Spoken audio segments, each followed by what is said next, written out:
NEET paper leak और छात्रों के प्रदर्शन को लेकर सदन में से लेकर सड़क तक हंगामा चल रहा है। आज संसद भवन के मकर द्वार पर पक्ष और विपक्ष दोनों का विरोध प्रदर्शन देखने को मिला।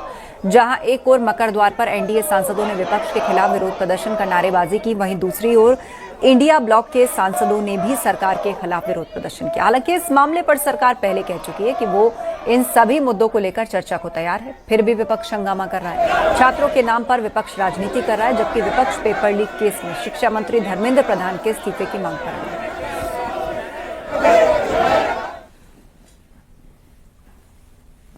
अयोध्या में आज संत समाज की एक अहम बैठक होने जा रही है। इस बैठक को लेकर आयोजकों का कहना है कि इसे श्री राम जन्मभूमि तीर्थ क्षेत्र ट्रस्ट ने नहीं बल्कि अयोध्या के संतों महंतों ने बुलाया है। इसमें रामानंदी परंपरा, पूजा व्यवस्था और हाल के विवादों पर चर्चा होगी। मणिराम दास जी की छावनी में इसका आयोजन होगा, जहां पूज्य महंत नृत्य गोपाल दास महाराज और पूज्य महंत कमल नयन दास की अध्यक्षता में संत समाज इकट्ठा होगा।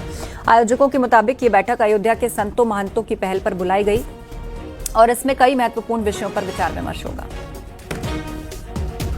देखिए, राम जन्मभूमि तीर्थ क्षेत्र ट्रस्ट को लेकर के जो तमाम प्रकार की अफवाहें, तमाम प्रकार की चर्चाएं व्याप्त है जनमानस में, और जिससे भक्तों के हृदय में काफ़ी कुछ दुख है, कष्ट है, इसको लेकर के विश्व हिंदू परिषद एक संतों की संगोष्ठी करना चाह रहा है। आज शाम 3 बजे से संगोष्ठी है और वहाँ जाने पर बिंदुवार क्या चर्चाएं हुई तभी पता चल पाएगा। ये तो वहाँ जाने पर पता चलेगा। लेकिन मुझे जहाँ तक लगता है कि राम मंदिर में जो चोरी का मुद्दा या इत्यादि जो भी भ्रम फैलाए जा रहे हैं, जो भी भ्रांतियाँ फैली हुई हैं, उसी को लेकर एक चर्चा होनी है।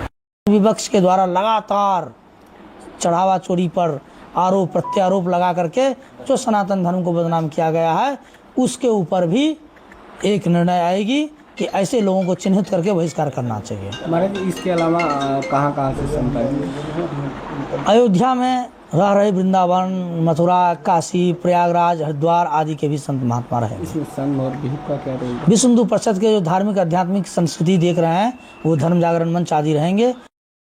रामनगरी में संतों की एक बड़ी बैठक आज मणिराम दास छावनी पर आहूत होगी, जिसमें राम मंदिर ट्रस्ट के अध्यक्ष महंत गोपाल दास के उत्तराधिकारी महंत कमल नयन दास की अध्यक्षता में होने वाली ये बैठक, लगभग 300 संत इसमें शामिल होंगे, जिसमें काशी, हरिद्वार, मथुरा के जो संत अयोध्या में रह रहे हैं, निवास कर रहे हैं, वो भी इस बैठक में शिरकत करेंगे।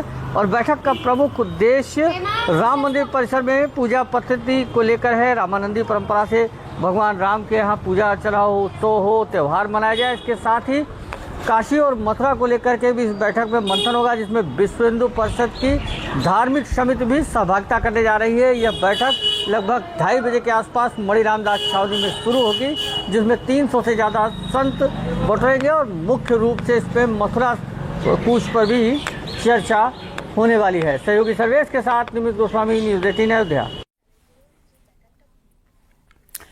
25 जुलाई को मुख्यमंत्री योगी आदित्यनाथ जालौन दौरे पर होंगे, जहां सीएम योगी जिले के करीब 1200 करोड़ रुपए के विकास परियोजनाओं की सौगात देंगे। इस दौरान नई तहसील उरई भवन का वो उद्घाटन भी करेंगे और जनसभा को भी संबोधित करेंगे। सीएम के प्रस्तावित दौरे को लेकर प्रशासन ने सुरक्षा और कार्यक्रम की तैयारियां तेज कर दी हैं।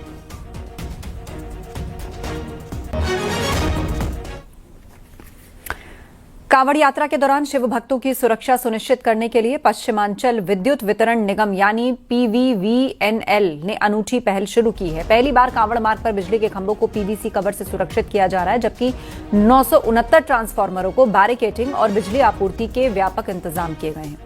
बिजली विभाग का दावा है, इन तैयारियों से यात्रा के दौरान हादसों की आशंका कम होगी और श्रद्धालुओं को सुरक्षित वातावरण मिलेगा।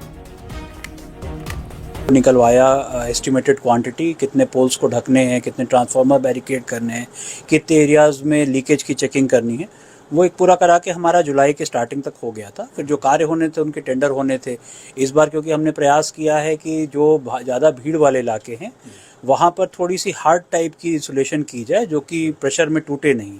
तो उसके लिए सबका बजट बढ़ रहा था, तो यहाँ मुख्यालय से हमें उनको अलाउ करना पड़ा। अब जो हमारे बड़े मंदिर वगैरह है वहाँ पर हम लोग के अब हार्ड प्लास्टिक की इंसुलेशन लग रही है। बाकी नॉर्मल जगह जो पॉलीथीन की शीट्स लगती हैं वो लग ही रही हैं, प्लस इस तरह के। और जैसे गाजियाबाद में कुछ जगह इन्होंने बिटुमिनस स्ट्रिप भी लगाई है, जिसकी लाइफ 5 से 10 साल बताई जाती है। तो इस प्रकार के भी कुछ नवाचार किए जा रहे हैं। उनका इस बार जैसा रिजल्ट रहेगा तो उसको फिर आगे भी बढ़ाया जाएगा। कांवड़ यात्रा को सुरक्षित और सुव्यवस्थित बनाने के लिए खाद्य सुरक्षा और औषधि विभाग ने तैयारियां पूरी कर ली हैं। यात्रा मार्ग पर लगने वाले शिविरों, ढाबों और रेस्टोरेंट के लिए 22 नियमों वाली गाइडलाइन जारी की गई है। स्वच्छ भोजन, सुरक्षित पेयजल, साफ सफाई के मानकों का पालन अनिवार्य होगा, जबकि नियमों के उल्लंघन पर सख्त कार्रवाई की जाएगी।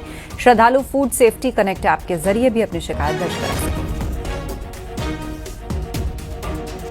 यात्रा एक तो धार्मिक आयोजन है और आस्था से जुड़ा हुआ है, तो इसलिए कांवड़ मार्ग में जो भी हमारे कांवड़ लेकर के लोग आते हैं उनकी आस्थाओं को ठेस न पहुंचे और उनको सुरक्षित भोजन भी प्राप्त हो, इसके लिए हमारे विभाग तत्पर है। हमारे पूरे मंडल में 62 FSO के द्वारा नियमित जो भी हमारे कांवड़ मार्ग में रेस्टोरेंट होंगे, ढाबे होंगे या खाद्य प्रतिष्ठान होंगे, उनकी नियमित जांच की जाती रहेगी। इसके लिए एक सबसे बड़ा यह है कि हम लोगों ने कदम उठाया है कि जो भी हमारा रेस्टोरेंट, ढाबा या इस तरह के जो खाद्य प्रतिष्ठान होंगे, वहाँ पर लाइसेंस या रजिस्ट्रेशन का वो एक कॉपी वहाँ पर पेश करेंगे, प्रदर्शित करेंगे। और इसके अलावा